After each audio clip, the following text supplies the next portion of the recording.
Hello hi friends, welcome to my channel. టీమిండియాతో సిరీస్కు ముందు శ్రీలంక జట్టు ఎదురు దెబ్బ తగిలింది. ఆ జట్టు స్టార్ పేసర్ దుష్మత చమీరా గాయపడ్డాడు. ఈ క్రమంలో భారత్తో టీ20 సిరీస్కు అతడు దూరం కానున్నాడు. శ్రీలంక మీడియా ఈ విషయాన్ని వెల్లడించింది. కాగా T20 world cup 2024 champion team India Sri Lanka పర్యటనకు వెళ్ళిన విషయం తెలిసిందే. ఆతిథ్య జట్టు జూలై 27 నుండి టీ20 సిరీస్కు ఆడనుంది.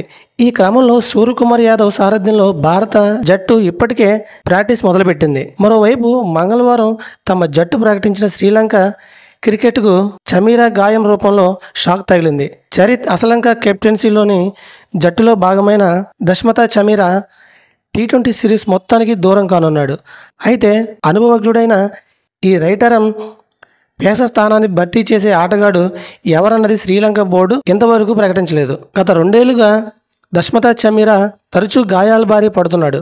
ఈ ఏడాది జనవరిలో ముంబైతో టీ20 సిరీస్ సందర్భంగా చివరిగా శ్రీలంక జట్టుకు ఆడాడు. టీ20 ప్రపంచ కప్ 2024లో అతడికి స్థానం ఇచ్చినప్పటికీ తుది జట్టులో మాత్రం చోటు దక్కలేదు. అయితే లంక ప్రీమియర్ లీగ్తో రీఎంట్రీ ఇచ్చిన చమీరా యాండీ పాల్కన్ తరపున 5 మ్యాచ్లు ఆడాడు. తన చివరి మ్యాచ్లో 2 వికెట్లు తీశాడు. ఇక 32 ఏళ్ల దుష్మత చమీరా ఇప్పటి వరకు 55 అంతర్జాతీయ టీ20 ఆడి 55 వికెట్లు పడగొట్టాడు. ఇది ఫ్రెండ్స్, వీడియోస్ లైక్ చేయండి, షేర్ చేయండి, తప్పకుండా మన ఛానల్ సబ్స్క్రైబ్ చేసుకోండి. Thank you watching friends. By by.